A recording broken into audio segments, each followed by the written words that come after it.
Talvez você tenha feito constantemente estas perguntas. Onde posso encontrar refúgio num mundo cheio de conflitos? Ou, como e onde posso encontrar força para vencer nesse mundo que oferece tantas derrotas? Acompanhe agora com o pastor Edson Bruno mais um programa Encontro com a Palavra.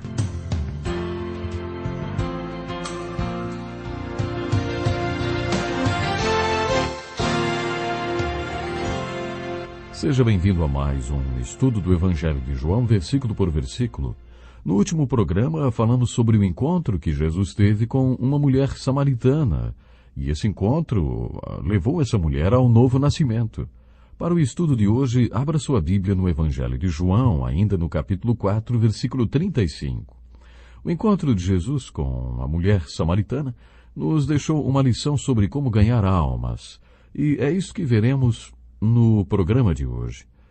Como a maioria dos que viajavam com Jesus eram provavelmente pequenos agricultores que plantavam e pescavam o suficiente para alimentar suas famílias, compreendiam facilmente que Jesus falava por meio de metáforas, como, por exemplo, a parábola do semeador, do trigo e do joio, da videira e dos ramos, e a frase ser pescadores de homens.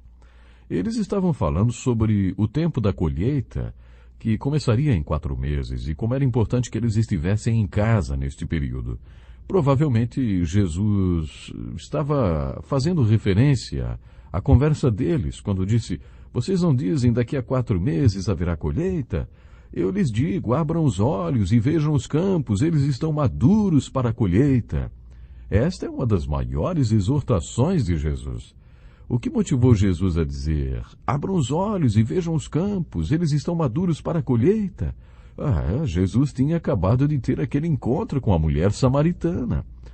Todos os discípulos viram que Jesus tinha conversado com aquela mulher junto ao poço e, é claro, perceberam que ela era uma mulher samaritana e provavelmente uma pecadora. Jesus disse: "Levantem os olhos, vocês não estão enxergando pessoas como esta mulher. Se vocês erguem o olhar, terão o discernimento de Deus para enxergar as pessoas. Tentem enxergar as pessoas como Deus enxerga, ou através dos olhos de Deus." Foi basicamente isso que Jesus quis dizer neste versículo. Tive 2 formações acadêmicas, psicologia e teologia. Com estes 2 cursos, achei que poderia entender todo mundo e oferecer soluções para todos os seus problemas. Mas, quando me tornei pastor e comecei a conhecer melhor as pessoas e seus problemas, eu percebi que cada um tinha um problema diferente, que todas eram exceção àquelas regras e padrões que eu havia aprendido na escola. E depois de ver tantas exceções à regra, concluí que eu não entendia nada sobre as pessoas e nem sobre os seus problemas. Jeremias, no capítulo 17, versículos 9 e 10, escreveu assim: "O coração é mais enganoso que qualquer outra coisa e sua doença é incurável. Quem é capaz de compreendê-lo?" O profeta responde à sua própria pergunta, afirmando que somente Deus conhece o potencial do coração humano. Quando eu achava que não compreendia alguém e seus problemas, persistia com o seguinte pensamento: você jamais terá amor por alguém que não compreende. Logo descobri que conhecer bastante uma pessoa não me fazia amá-la. Entender a pessoa não era o suficiente. Depois de mais de 40 anos como pastor, eu descobri que se você enxergar as pessoas através dos olhos de Jesus Cristo, se você olhar primeiro para cima e depois para as pessoas, não haverá ninguém que seja impossível de amar em Cristo Jesus, porque o Cristo vivo e ressurreto que vive em você ama cada ser humano na face da terra. Deus faz a chuva cair e o sol brilhar sobre justos e injustos. Deus ama incondicionalmente. Isto é misericórdia. Esta palavra é encontrada 366 vezes na Bíblia. Imagine, uma vez para cada dia do ano e mais uma para o dia extra do ano bissexto. Uma vez ouvi o seguinte comentário de um velho juiz: "Deus faz cair chuva sobre o justo e sobre o injusto, geralmente mais sobre o justo, porque o injusto lhe roubou o guarda-chuva." O que é misericórdia? Misericórdia é o amor incondicional de Deus. A palavra misericórdia é o termo bíblico que descreve a maneira como Deus ama. Por isso, se você primeiro olhar para cima e depois olhar para as pessoas, se você estiver em Cristo, em união com Cristo e com Deus, jamais encontrará alguém que não possa amar. Este é o sentido da exortação que ouvimos de Jesus depois da conversa que teve com a mulher samaritana e sua experiência de novo nascimento. Jesus estava dizendo aos apóstolos: vocês estão sempre falando em colheita. Será que não percebem que todo dia é dia de colheita? Ergam os olhos e aí enxergarão aqueles que estão mais do que no ponto de serem colhidos. Assim como a mulher samaritana estava mais do que no ponto de receber a água viva, há muita gente hoje que está pronta, no ponto, apenas esperando que algum servo de Cristo faça a colheita. Se você apenas erguer os olhos antes de olhar para as pessoas, descobrirá que estas palavras de Jesus valem para os dias de hoje, tanto quanto valeram 2000 anos atrás nas terras lá da Samaria. Nos versículos 36 a 38, Jesus nos ensina uma grande lição sobre o ministério de alcançar vidas. Aquele que colhe já recebe seu salário e colhe fruto para a vida eterna, de forma que se alegram juntos o que semeia e o que colhe. Assim, é verdadeiro ditado: um semeia e outro colhe. Eu os enviei para colherem o que vocês não cultivaram. Outros realizaram o trabalho árduo e vocês vieram a usufruir do trabalho deles. Puxa, esta é uma verdade impressionante. Será que você recebe algum pagamento para fazer o tipo de coisa que Jesus fez com a mulher samaritana? Apresentar a água viva para alguém de forma que, além desta pessoa ter uma sede saciada, a sua sede saciada, também se torna uma fonte de onde outros possam beber. Ser um veículo através do qual outras pessoas descobrem as maiores experiências que uma pessoa pode ter na vida. Será que se ganha alguma coisa para fazer isto? Bem, não vou dizer que existe um salário de papel moeda, nem cifrões de dinheiro, mas se você quer saber, existe um pagamento sim. E vou dizer uma coisa, é o melhor pagamento que alguém poderia receber nesse mundo. Eu vou dizer isso mesmo. E mais uma vez, é o melhor pagamento que alguém possa receber, apenas saber que sua vida valeu para transmitir uma vida nova para alguém. Simplesmente porque você ergueu os olhos e depois olhou para ele com os olhos de Cristo, sabe? Isso vale muito. Vale saber que você foi o agente humano para as duas maiores experiências da vida, beber a água viva e depois ser uma fonte a jorrar água viva. Como você se sente em relação à pessoa que o levou a Cristo? E como a pessoa que o levou a Cristo se sente em relação a você? Pense por um minuto nessas palavras. Aquele que colhe já recebe o seu salário e colhe fruto para a vida eterna. Como a maneira como você vive hoje pode alterar o tipo de qualidade de vida que você terá na eternidade? Aquele que conquista almas é sábio. Este versículo responde à pergunta. No capítulo 16 do Evangelho de Lucas, Jesus disse que poderemos reencontrar amigos nas habitações eternas, que dirão: se não fosse por você, eu não estaria aqui. Você foi o agente usado por Deus para minha salvação. Vocês não acham que isto acrescenta muito mais significado, propósito e direção à vida de qualquer ser humano?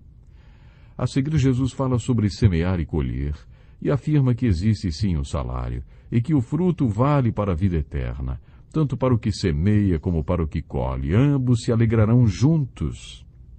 Faça para si mesmo a seguinte pergunta: o que o levou a Cristo? Quem o levou à fé? Você pode pensar em uma pessoa, mas será que foi uma pessoa ou uma sucessão de pequenos fatos de diferentes pessoas que jogaram sementes da verdade do Evangelho na sua vida antes que viesse outro servo do servo para colher a salvação na sua vida?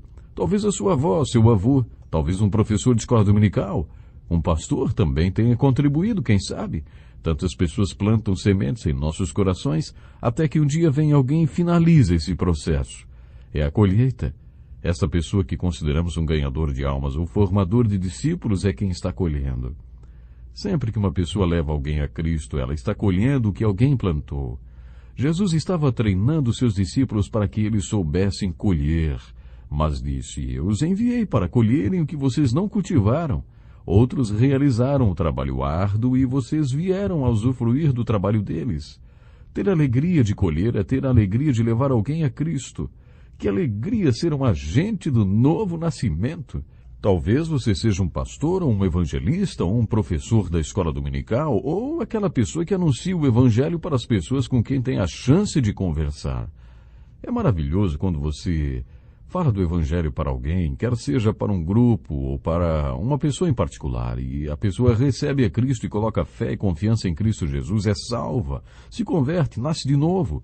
Tudo isso porque você foi além da sua própria experiência do novo nascimento e se tornou uma fonte a jorrar. Mas lembre-se, nem sempre você participa de todo o processo de semeadura e colheita. Muitas vezes a colheita é o resultado do trabalho de várias pessoas que plantaram. Outros trabalharam e quando você colhe, está apenas entrando nesse processo divino que envolveu várias testemunhas fiéis que fizeram o trabalho de jogar a semente. Você está tendo a alegria de colher o que elas plantaram com fé. Acho linda a conclusão da narrativa do capítulo 4 do Evangelho de João. O texto que vai dos versículos 39 a 42 fala sobre o fruto do novo nascimento de uma mulher. A água viva que ela tomou tornou-se uma fonte da qual outros beberam. Muitos samaritanos daquela cidade creram nele, em Jesus, por causa do testemunho dado pela mulher. Como já disse para vocês, aquela mulher samaritana se tornou uma missionária instantânea. Será que alguém já aceitou a Jesus por causa do seu testemunho, do que Jesus significa para você? Você já bebeu da água viva? Já matou sua sede? Se já, lembre-se que o plano de Deus é que depois de beber a água viva, você se torne uma fonte de água da qual muitos outros possam beber. Será que alguém já creu em Jesus Cristo por causa da sua palavra? Lembre-se que depois que os homens foram até Jesus por causa da palavra da mulher, creram, porque tiveram um contato direto com Jesus Cristo. A Bíblia diz, agora cremos não somente por causa do que você disse, pois nós mesmos o ouvimos e sabemos que este é realmente o Salvador do mundo. Imaginem a validade do testemunho daquela mulher, a mulher samaritana, que foi transformada e literalmente se transformou numa missionária instantânea. Que validade preciosa teve o testemunho daquela mulher.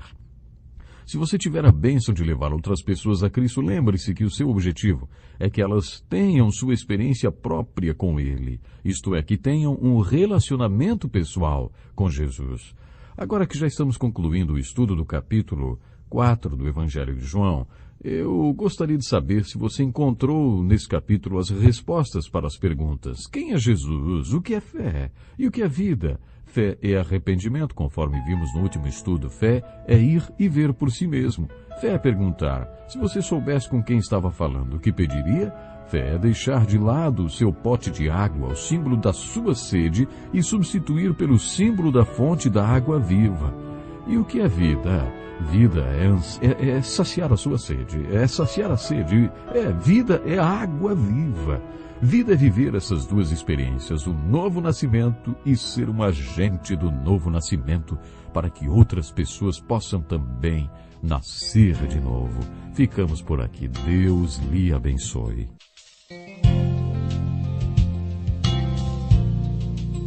Que lição importantíssima.